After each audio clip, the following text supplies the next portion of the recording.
Hello, everybody. My name is Jody Greiner. I'm with Premier Wealth Management, and welcome to Midday Money Matters. We're happy that you're here. Today, we have an exciting webinar today with Suzanne Norman. Suzanne manages or owns the Wealthy Woman. And so she does a lot of webinars. She does a lot for us, and she does a great job, and she cranks out great information. And so today she's going to be covering emotional intelligence. So just give you I'll give you a little bit of a teaser on that. Emotional intelligence has been connected to improved mental health and relationships, higher job satisfaction, and academic performance. A leading researcher even proposed that emotional intelligence can be more important than IQ. And Suzanne is going to share key areas of self-awareness, self-regulation, motivation, empathy, and ways that you can build those strengths. And so, Suzanne, we're happy that you're here. I'm excited to hear what you have to say. And so I'm going to let you take it from here. Thanks, Jody, and a pleasure to be here again with Premier Wealth Management. It is super fun to share things that I've learned that I'm very passionate about as a coach, as a 30-year practitioner in the financial industry, and just hoping that everybody's personal and professional lives improve with some of the things we'll talk about today. Those that haven't joined me before, I try to be in our virtual world very interactive, so I will have some questions for you. Certainly, you can shout out an answer, you can think about it, you can share it in the chat. Jody's going to manage that for me since I tend to only see my slides, which I will bring up in just a second. But again, thank you so much for having me here today, everybody. So let's get started, and bear with me one second. I apologize. That was not queued up properly. Bear with me. I want to make sure we start on the correct slide.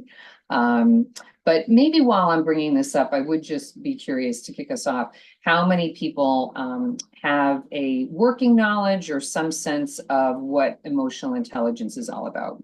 And maybe you can use your reactions if you want, thumbs up, thumbs down. But I am curious since it has permeated our society a lot. And Jody, I'll let you tell me what you see as I bring this slide presentation up. Nothing in the chat so far. Me personally, I feel like emotional intelligence is how you respond to things, or more importantly, not respond to things. Yeah, I love the way you frame that, because I think a lot of this is, and we'll start really, when we're going to cover three areas. But one thing I did want before I begin and take that entry point from Jody is that a lot of what I'm sharing today is coming to you via the coach training that I have and an assessment that I use in emotional intelligence. And I'll go through a lot of information here today, but just so you know, it's grounded in the EQI assessment tool that I use. But more importantly, I love that entry point, Jody, that you gave us, because, at the end of the day, we're going to have emotions. And a lot of what we'll talk about today may feel like it's going to be advice. I never wanted to feel that way because we are certainly not, it is personal to everybody. So I do start with a disclaimer that, I will share opinions, certainly respond to some questions if you have them.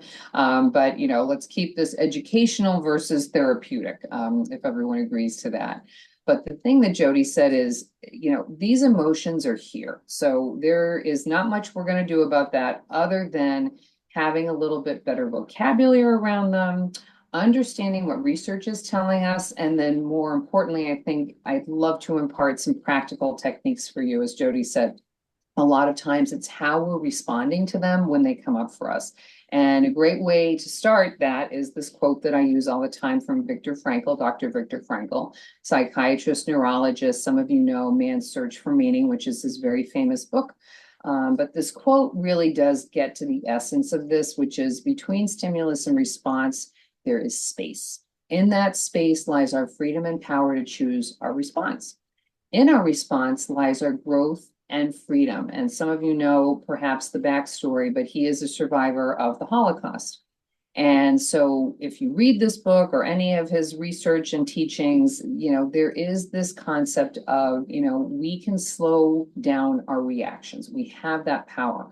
What I put here, and Jody and I were discussing, I am from Boston. So on a daily basis, I do get practice on that stimulus and response with driving. So anyone who's driven in Boston knows that we learn offensive driving skills. I did grow up in the area. And many of you are in cities now and know that, you've got all the bike lanes and you've got scooters and you've got people going down, wrong way down the one-way. So I put the snail here as a reminder to slow it down, right? Because again, that's one of the first skills that we can learn back to the stimulus and response is finding that space. And a lot of times it is slowing down. So we'll talk about a lot of those techniques coming up. So the next thing is that our sort of Disney-esque, cultural experience, and those of you who've seen Inside Out know that there's actually a lot of information. If you've seen Inside Out 1 or Inside Out 2, a lot of it is the kind of infotainment, where you've got all of this research that's been done by Dr. Pluchek, and you can see the wheel on the right or the color kind of flower on all these emotions that we have. And by the way, we'll go through a longer list later in the presentation. But there is a cultural awareness now, I think more so than there ever has been about emotions. And certainly we've been through some trauma collectively in our society. But more importantly, I think what's important for us to take away in this emotional intelligence is the fact that we are managing a lot of these emotions on a daily basis. And what I think is also really interesting, and this slide presentation will be available to you after, is that we have the core emotions, which you can kind of see outside that first circle. So you can see anger, disgust, sadness, joy. So these are the ones that come to mind right away. But what's really fun when you get into some of the research around it is that when we have more complex emotions, like let's say we'll start with love, that tends to be a combination of our feeling joy and trust. Now that's a positive emotion. So we may have one further down the list, despair, where that's a combination of fear and sadness. But the emotional vocabulary or the vocabulary we have around emotions is really one of the first steps for this emotional intelligence that we all have innately. I'm sharing one more diagnostic here that I think beyond Pluchek's wheel is important for us to know because it's the Geneva Emotional Wheel. And why I like this one, and I'm not going to get into all the science, but I want you to be aware of what's out there because this one actually allows us to feel some other emotions that Pluchek's does not include. It also allows us to map when we have a sense of high control, low control in a situation, when there's that negative experience or a positive experience. So it gives us a little bit more language again, and it also allows for, in this particular model, to feel no emotion. But there's a lot of research that's happening in science around this, and we'll get into the brain in just a second because there's a lot of biology. But before we get into that, I want to share this metaphor as we go through this because all of us are the conductors. So this metaphor around emotions, think of yourself as the conductor who is seeking harmony from all these instruments known as your emotions, because they're there, whether or not you're actually pointing the baton to that violinist to play or to the drummer or to the person playing the piano. It's trying to get them all to work in harmony. And so if you think of yourself as a conductor, having the ability to manage all of these emotions, much like these instruments, we have the ability to move beyond discord and hopefully get into some harmony and some pleasant music. The next thing is, I mentioned before, they're unavoidable. Our emotions are showing up in every corner of our lives. I start with leadership because that's where, again, if you open up a magazine, a newspaper, you read articles, leadership and emotional intelligence are really connected these days. And a lot we'll go into in the research is because we're showing that there's improved performance. We also know that it impacts how, our emotions are when we're at work, when we're in our academic studies, mental health, another huge area. And if I could, I should have drawn a line between mental health and healthcare.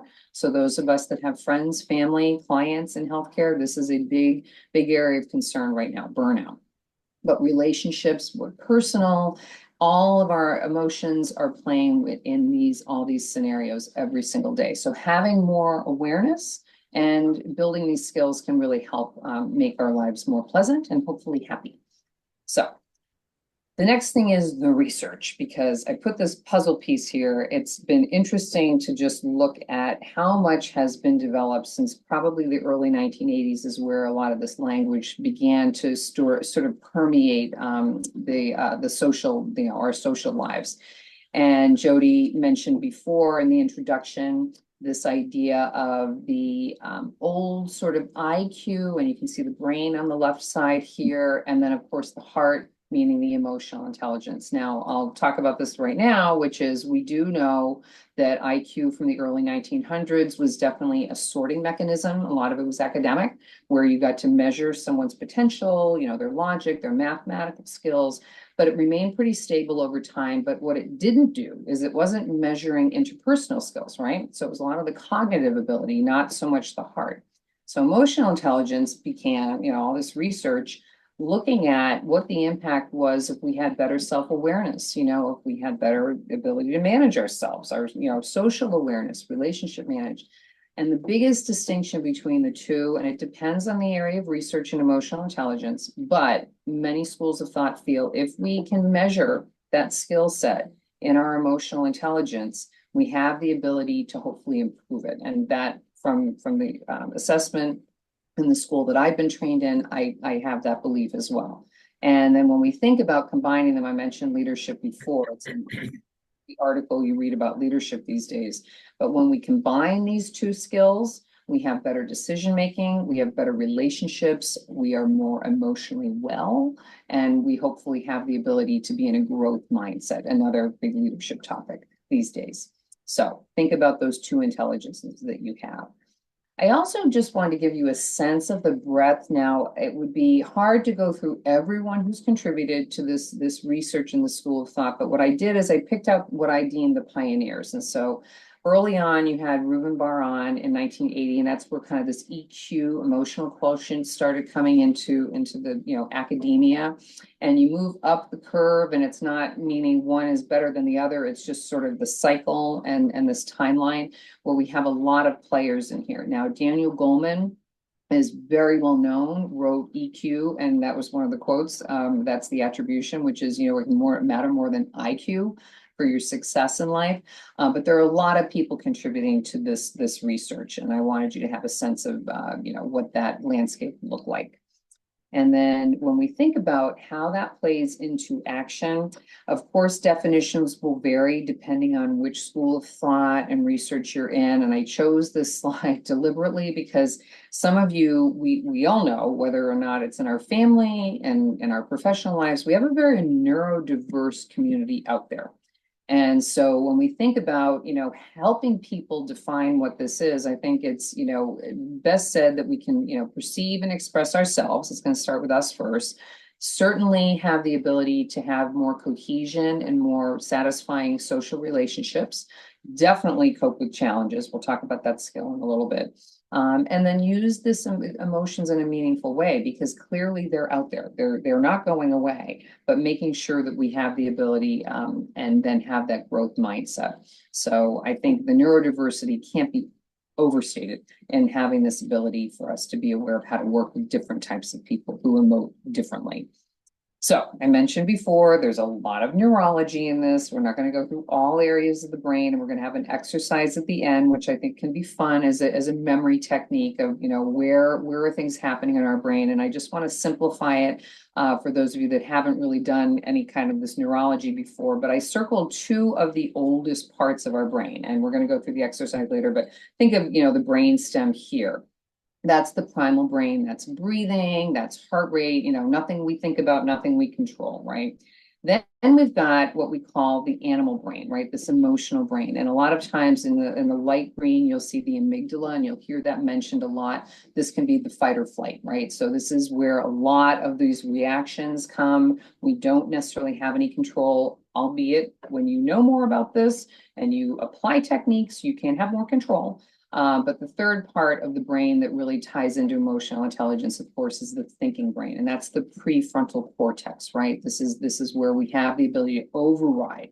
We have the ability to put brakes on this emotional part of our brain. But just understanding that there's a lot of biology going on with this is really important to build that foundation. So The next thing is, and I'm pulling a lot of data from positive psychology. I'm Jody and Christina all know that I really love attribution. So you'll always find in my slides, source and links. So please look for those later if I am not spending enough time on them. But there are four key components here, and I think of this as a virtuous cycle. I'm going to start in the top left, the northwest corner, which is understanding ourself, right? It all has to start here. We have to really understand our landscape. Then we can move over to the northeast, and that is understanding others, right? So we're observing. Then we want to be aware of how that knowledge and the skill set can apply to have better performance. And that performance doesn't just have to be work related, although a lot of what I talk about is related to how we function at work, where we spend most of our lives, but it can be personal as well. And then understanding that we have the ability to kind of self-regulate, right? So we have that self-knowledge, and then we have some skills that we can apply, and it's this virtuous cycle. And then if we go a little bit deeper, when we think about that awareness, it's, ability to track our thoughts. We spend a lot of time in our heads, right? And that can get us into what I call as a coach, the swirl. But, making sure that we accept these emotions, and we'll talk about a metaphor at the end as well about how, suppressing them doesn't work very well. But then thinking about other people, we're going to talk about verbal and nonverbal cues, because really paying attention, not just to ourselves, but to looking at other people, what they're not saying sometimes can give us a lot of information. And then certainly in that kind of southeast corner, how are we taking this information, this self-control, and improving situations that we're in? And then, of course, the southwest corner, back to the self-regulation, and we'll talk, and I'll ask you later, what are some things that you do to self-regulate? Because we have that power, not just the pause.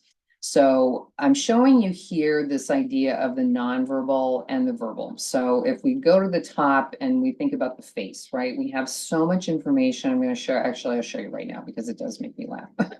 So some of you, not that it's funny, but if you have neurodiverse people in your life, sometimes they really do have to study faces. I actually had a boss who was very, very much on the spectrum, and definitely, study, like learn how to read a face. But we want to be paying attention to the eyes, the eyelids, the eyebrows, nostrils, mouth, all these things that are happening is, nostril flaring, where people tensed.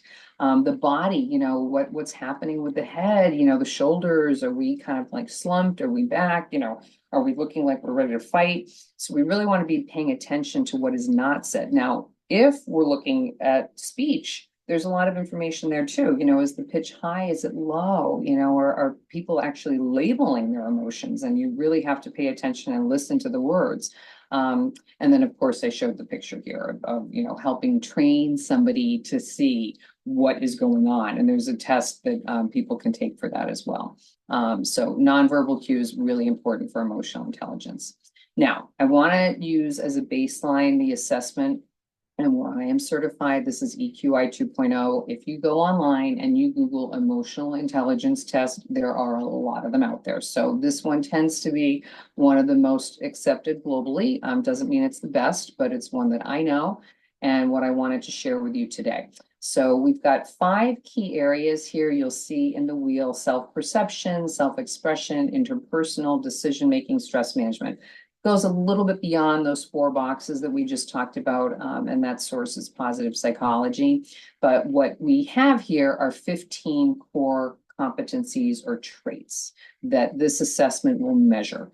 And so I'll list them off here. In the appendix, I have longer descriptions for you, but for the most part, my feeling as a coach is when you see self-regard, you kind of know what that means, right? So self-actualization, emotional self-awareness, emotional expression, assertiveness, independence, interpersonal, empathy. We'll go through that in just a minute. Social responsibility, you see the list over here on the right. So when you look at that and when you do the assessment, it's actually going to compare you against sort of a group list of where we see sort of the strengths. So you'll know, are you higher, or are you lower than the average population that's being put in this assessment? But these are all very traditional concept or competencies and traits in most emotional intelligence assessments.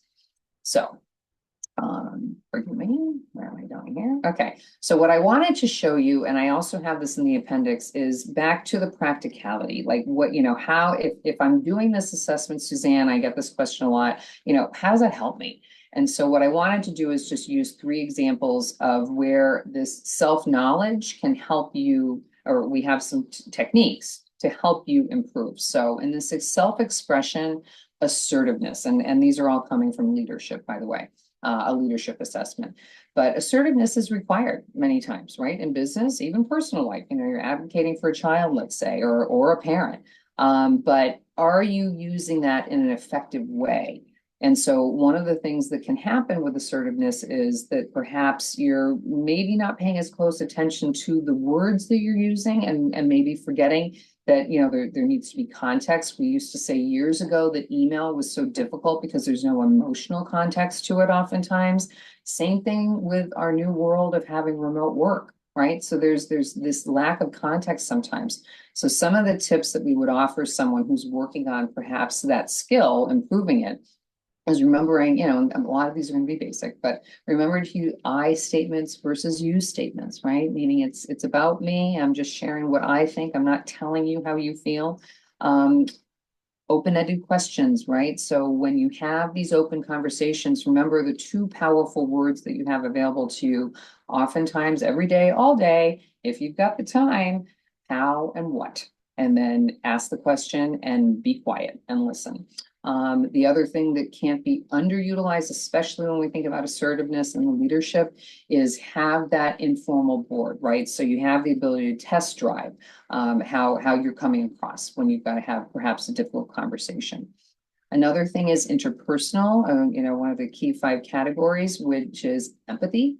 And many of us know empathy is a superpower. And I will do a little shout out to women. We do tend to score innately pretty high in empathy. And I think a lot of that has to do with socialization, of course. But empathy is a really critical emotional intelligence skill. So really understanding where that person is, where they're coming from. It's not sympathy, it's empathy, right? Walking in their shoes. So if this is a skill you're working on, this may be something where someone really appreciates and you're demonstrating, that perhaps back to this caregiving example of children or a parent, that, what? Leave early today, Jody, I know you've got to get out there for, managing your mother in the care facility. So non-work related tasks. Asking again, how are you feeling, and letting the person share. And then finding the right words, knowing what words work with that person, and maybe even keeping a little checklist, right? So And then the other one is stress management, again, something that we all need to remind ourselves, but what's your stress tolerance? There is no way, especially in a work environment, that there will not be some stress that comes to you. And especially as a leader, how are you managing that? Because again, it's gonna bleed through if you don't have those techniques down. So we'll talk about this later as well, but this idea of the 5-5-5, right? So, you've got 5 minutes you schedule every time between a meeting. And in those 5 minutes, you do the 5-second in-breath, the 5-second hold, and the 5-second release, and then do it 5 times, right? So that could be a technique. Also, we tend to catastrophize a lot of times. So having the ability to really add context, is it's a mountain or a molehill, where do the self check-in.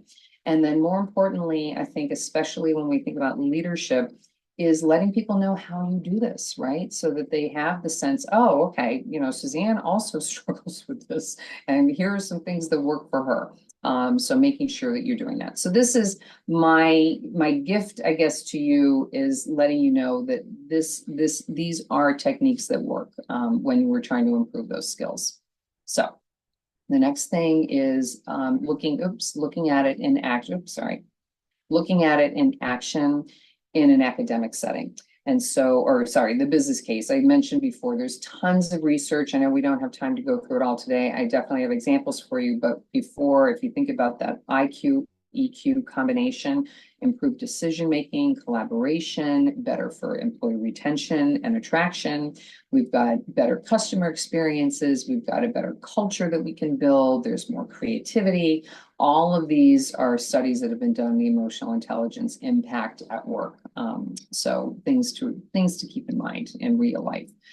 Now, the academics. So it's very interesting when you start looking at what's happening in some of the schools. Now, this example with Castle, which at the bottom you can see it says Collaborative for Academic, Social, Emotional Learning. A lot of times you'll see SEL. Some of your children may have been through this in some schools. It's been around for about 30 years. But what's fascinating is by taking all these ideas of emotional intelligence, putting them into practical steps with students, what they've seen is a reduction in antisocial behavior. They've seen more positive behaviors. And what they weren't necessarily looking for at the beginning is academic success, but they found it. So having these children go through some of these techniques so that they have the self-awareness, that self-management, social awareness, all the things you see listed here, it really gives them a much better advantage in the school.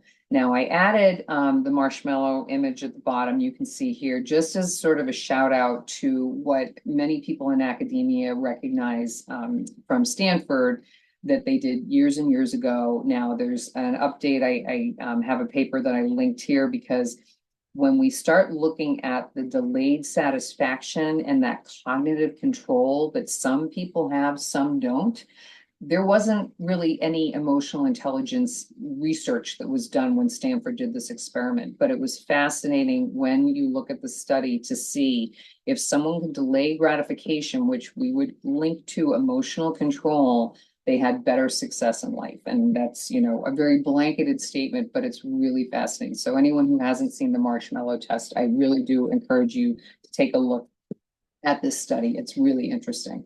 The next thing that I want to share with you back to schools is out of Yale Center for Emotional Intelligence. You've got, and I love an acronym, you've got RULER, and I put a link here with the director, Mark Brackett, who's written a book. And this link that you see in this presentation is to a podcast he did with Brene Brown, who many of you know Brene Brown, personal, hero of mine, talking about all of her research around vulnerability. But here you've got the ruler system where we've got students that are learning how to recognize their emotions, back to labeling, understanding the consequences. I mentioned labeling, expressing them accurately and appropriately, and then regulating them. So this ruler method that is also in schools, I think is really, really compelling. And so giving these young people the ability to learn about emotional intelligence, but more importantly, put it into place is really showing a lot of great results.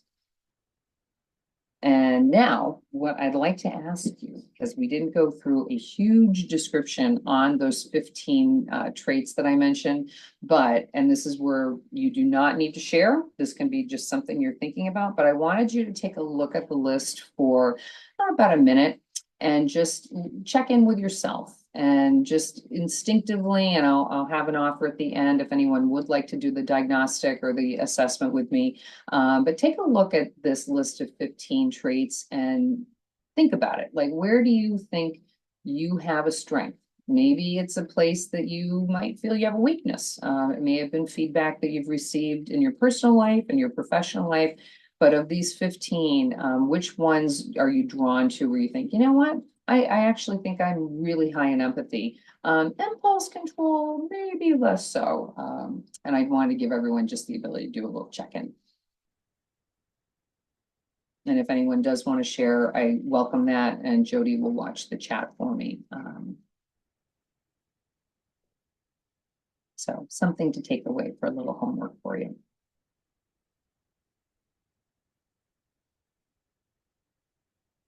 And if no one is sharing, and everyone's up, Jody, you're okay. Yep, nothing in the chat. Nothing in the chat. Me personally, I feel like optimism. I feel like I that is a strength of mine, is optimism. Great. Yeah, and in the end, I have in the appendix sample reports for everyone to look at, and they're definitely available online as well, so you can kind of see how that, how that strength, can be used in those situations for the personal and professional growth as well. So thank you for sharing. So now what I'd like to do is move my slide. There we go. Sorry. Talk about the practical, right? So as with any presentation, anyone who's seen me give, I love to teach. I love to give you some grounding, elements of what research is telling us. But more importantly, I do want to give you the ability to put this in your life. So the first thing I like to do is check in, because we've already talked a little bit about the fact that emotions are going to be there whether we want them or not. And usually it's us managing some of the negative ones. But when I mentioned before this swirl and the fact that we as humans spend so much, and especially in modern society, so much time in our head. And some of you are probably using techniques to get out of your head. And this is where I would love people to either shout out or share in the chat. What are you doing to quiet your mind? And there are no right or wrong answers. So just curious. And I'll throw out, for me, that's making sure at least once a day I get out into nature. And I live in the middle of the city, but I'm in Boston. I can walk along the river. I can go into the public garden, but getting out, looking at trees, looking at the water. So nature is a big thing for me. And anybody else have something that helps them kind of quiet their mind? Yeah, hey Susan, it's Mark. So, and I think the initial word for me here is intentional, and or actually intentional activities. So for me, it's exercise, it's getting out into the woods, doing trail running. It's doing something to enhance personal development. Those things really tend to help bring, I don't know if it's quieting my mind, but peace of mind.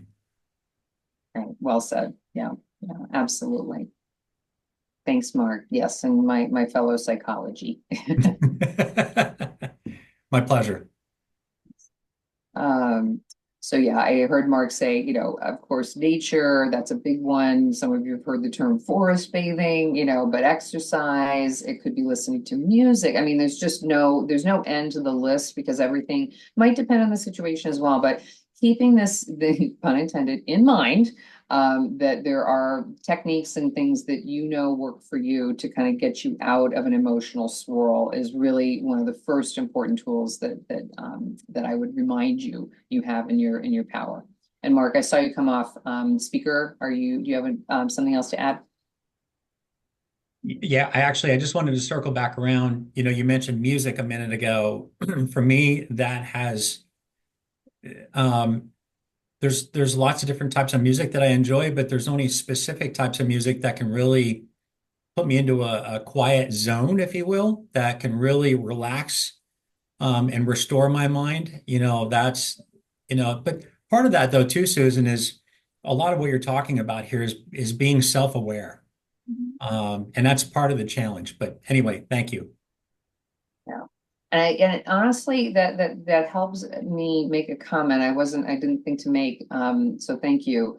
And that is, if you do assessments or you've done assessments, I find them to be just a good reset, right? Because as Mark said, I kind of knew it, I maybe knew it, but if I haven't been thinking about it, there's not that intentionalness of, oh, right. So Jody mentioned, optimism. And let's say that there is, a very trying situation that's happening that's kind of, lowering that battery. I always talk about the battery fuel. And so having an assessment a lot of times does help you remind yourself, of some of the skills you have. So thanks, Mark. Okay, so the next thing, and some of you who've done presentations with Premier Wealth with me as a speaker know that one of the other models that I use as a coach is positive intelligence.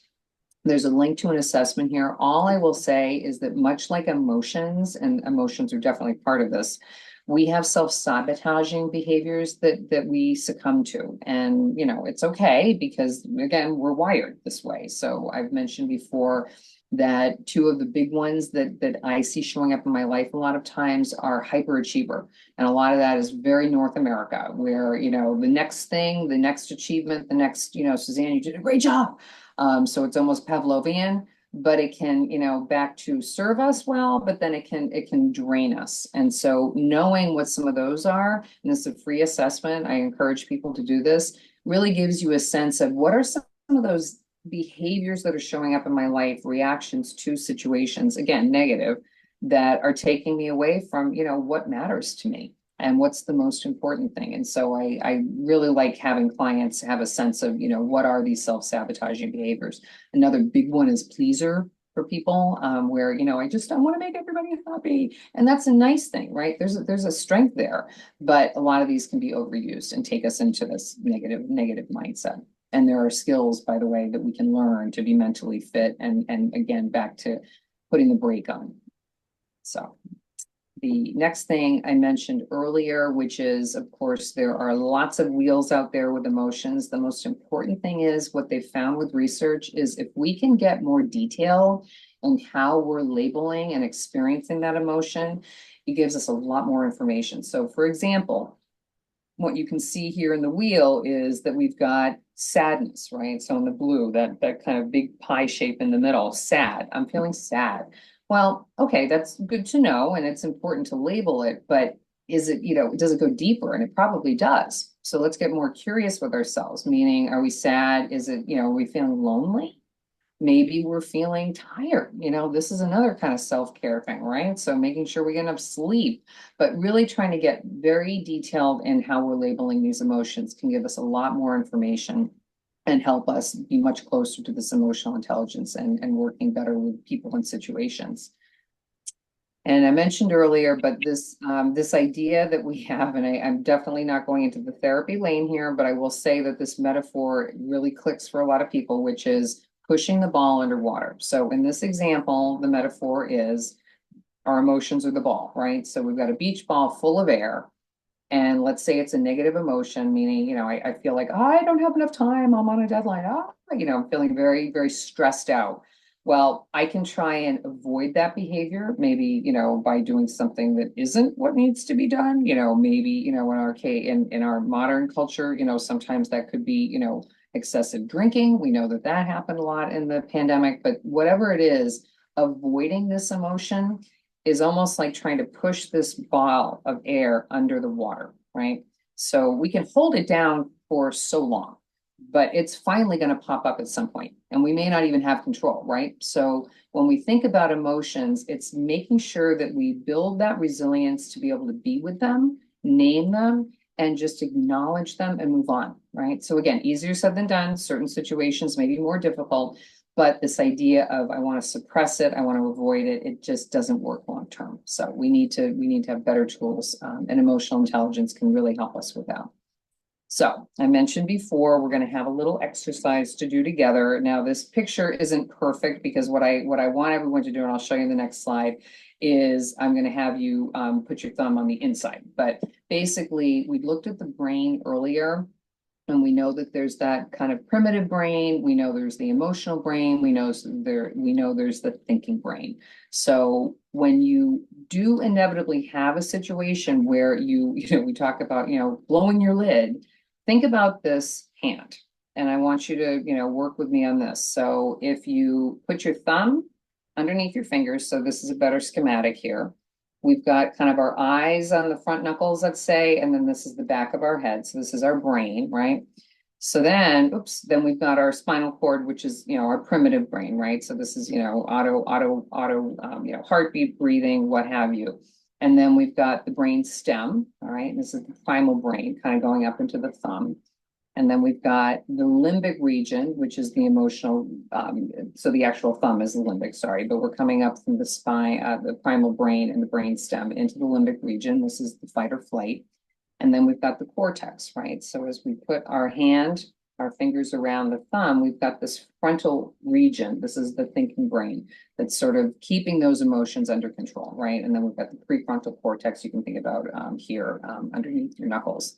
And then we've got Suzanne driving through Boston, getting cut off by a driver and not being my best self, right? I know how to manage my emotions, but there are going to be times that we're scared, right? There is a lot of that primitive brain and that emotional brain that's just going to hijack us. So when you think about that, just remember it's biology, but we have the tools to kind of bring that calmness back. We have the braking system. But understanding it, I think, is the most important thing biologically first, just to say, we're not getting rid of this, right? It's going to be with us. And it's really just having these techniques where we can actually do a better job of that stimulus and that response. And then I mentioned earlier this 5-count breathing technique. Some of you are, practice yoga or mindfulness meditation. So you understand the ability of that awareness of breathing. Can really be a calming, kind of quiet the mind. But this 5-count breathing, as I mentioned before, we've got attention on our breath, hopefully breathing in deep and in the belly, right? Inhale slowly on a 5-count, hold it, release for 5, and then do it 5 times. And that, again, is biology, where we have the ability to control that limbic brain, that animal reptilian brain. Any questions on that? Okay, it's pretty basic stuff. But back to Mark saying, we have to pay attention to it. So there are a lot of resources out there. So this was an introduction to. So I've listed here some books for you that are wonderful. This Daniel Goleman book, Emotional Intelligence, Why It Can Matter More Than IQ. It's on I forget how many times he's updated this, but it's a wonderful primer. There's a lot of information there.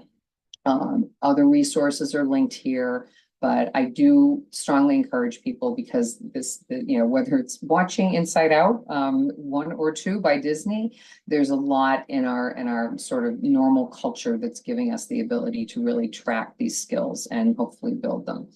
And so I like to close with this quote from Edith Eger, who was also someone who studied with Viktor Frankl, also survived the Holocaust, but she is amazing. And I highly recommend her book, The Choice, if people have not read it. But I love the quote, which is, "It is a choice, no matter how frustrating or boring or constraining or painful or oppressive our experience, we can always choose how we respond." That is, I've had a lot of clients call me, of course, recently, to just, they're, wanting to talk about things, right, that are going on in the world. And the thing that I will always bring people back to is the only control we have is how we respond, right? And there's a lot of work that we can do on ourselves. Mark already mentioned, this personal and professional development, I think, is lifelong. We are all at our core autodidacts, right? We can teach ourselves, we can seek out resources. But again, one of the best books that I've read in my life, and that is The Choice, by Edith Eger. So with that, what I'd like to do is ask you a question, as I often do, which is, what is one thing, could be more than one, but there, I hope, was at least one thing that you learned that you can put into action today? And this, I would love to either hear from you, or if you can put that answer into the chat, that would be really lovely. And I would appreciate getting that feedback. Jody here, and I'll watch the chat, but I tell you what, that wheel of emotion, I'm gonna go back and look at that. Like, sometimes I get sad and I don't know why I'm sad. And so that's interesting. Boils down to what you're really feeling. Yeah, so I'm gonna go back and study that a little bit. Thanks, Jody. Yeah, we can all be, curiosity is a superpower. I say that a lot of times. It definitely, I don't think we can have enough information on ourselves and others related to managing these emotions. So thanks. Yeah, nothing in the chat yet, but one other thing, we've all been around people who are not self-aware of themselves. Most annoying people on the planet, aren't they? Like, yeah. Well, you say that because that has come up a lot as well. I mean, it always does, but particularly lately. So one thing that is a technique that I use with clients is, there is a exercise that you can do. And again, you may not have access to it, but you can use your imagination, which is, when you are encountering someone, either a stranger or, someone you work with, personal life, anyway, the to Jody's point, is lacking self-awareness, which is also us judging. Yeah. But nonetheless, there's something negative that's happening in you or me. So one technique that you can use is picturing them as a 5-year-old. And what that can do is bring you to a place of not, it's not a child within kind of psychology exercise. All it is your ability to see them before a lot of life happened, Mm. essentially activating your empathy. Mm. But you're right. There's a lot of people that we don't have on the call today that would probably benefit from some emotional intelligence, skill awareness. Yeah. All right. Well, thank you for that share, Jody. I appreciate it. So, as all, Suzanne, oh yes, hi, I'm Sue. sorry to interrupt. I also saw Jennifer Browning had unmuted, so I don't know if she also would want to share at some point. But I myself, I wanted to add that the wheel of emotion. I joined lately, unfortunately, but the wheel of emotions, I definitely wanted to screenshot because I think not only for myself, but even when I speak with family members, my younger cousins, and there's a lot going on in schools, things that they might not bring out themselves, and they may use the basic words sad, upset, mad, whatever else is on here, and I can kind of delve deeper with them. So I thought that was really cool to share. Yeah, and I can't say enough about, wow, I wish some of this I had when I was, certainly younger, definitely a teenager. Maybe I wouldn't have been open to it. I'd like to think that I was, maybe if my parents weren't teaching it to me, but yeah, to have some of this awareness and skills early on, and you do think about some of the situations you may have improved. Yeah, but thanks. Mm-hmm. And you'll have the slides. So all of this, and I include links and almost everything where there's a resource for you. So anyway, I mentioned before that, I love presenting with Premier Wealth, and I really appreciate the invitation. The assessment that if anyone is curious about doing this, I do have to pay for them, but I am willing to do that at cost. And I will definitely have a conversation with people if they'd like to discuss it. So if anybody is interested in that, just let anyone that you're working with at Premier Wealth know, and I'm happy to do that for you, because I know there's a lot of curiosity with this. And then, as I mentioned, I'm just going to go through because we have a little time. I just want you to see the end. I did one of the free, it's just a very simple kind of self-scoring emotional wellness quiz, which I wanted you to know that resource was here. As I mentioned, there are longer descriptions of what these competencies and traits look like in this assessment that I use. So these are here in the end. And then a sample report. This is not me. This is just a sample. But you can kind of see how that scoring looks. And they're using it against, again, a baseline. So that's why you kind of see the thermometer. And then, as I mentioned, I think, Jody, you had a comment or question earlier, but it does show you the impact at work. These do tend to be work, but they apply to personal life too. And then strategies for action back to, it's got to be practical, right? And then the other thing I mentioned before, I just chose 3 earlier, but showing you what techniques you could use in certain skills that are coming up where you might say, yeah, I probably need to be a little bit more, you go girl, right? Self-regard. And so finding ways to build that skill, that emotional intelligence. And then I had 2 others here. And these are coming again from positive psychology, where I use a lot of material. And so these are some kind of emotional, like there was a situation, scenario, what's the factor? So you're kind of breaking it down. Sometimes that helps to do a little kind of case study on yourself. So I will stop there and see if anybody has any other questions or comments. And thank you again for letting me share what I think is a very important skill set for all of us. Susan, I do have a comment. I just realized I'm the only guy on the call again.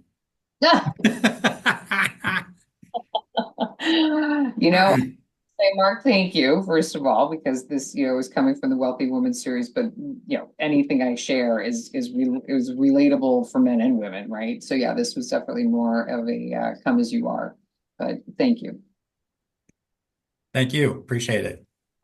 And I don't know, I didn't listen for you to say it, but I would say that, women do tend to and again, I'm being very general here, but we do, as a gender, tend to score fairly high or higher than men, not in every skill set, But I would say a lot of the research, and certainly in the leadership space, there are a lot of, of course, oftentimes more male leaders, depending on the industry, and many of them are embracing this. So that's good news. So This was really wonderful, Suzanne. Thank you so much. And thank you for your generous offer of letting us have that at cost. So thank you for that. That was really nice. For the rest of you, this was recorded. We will be uploading it to the website, so I can I'll reach out to you and let you know when that is posted. Suzanne is always good at giving us the PowerPoint slide deck, so I can send those out as well so that you have them. well, thank you, everybody. I hope you have a great rest of your week and enjoy the Thanksgiving holiday. And it's been lovely to be here again with you today. Thank you. Wonderful. Thank you, Suzanne. Thank you for all of you joining, and we hope to see you again soon. Yeah. See you, Suzanne. Bye, Mark. Thank you.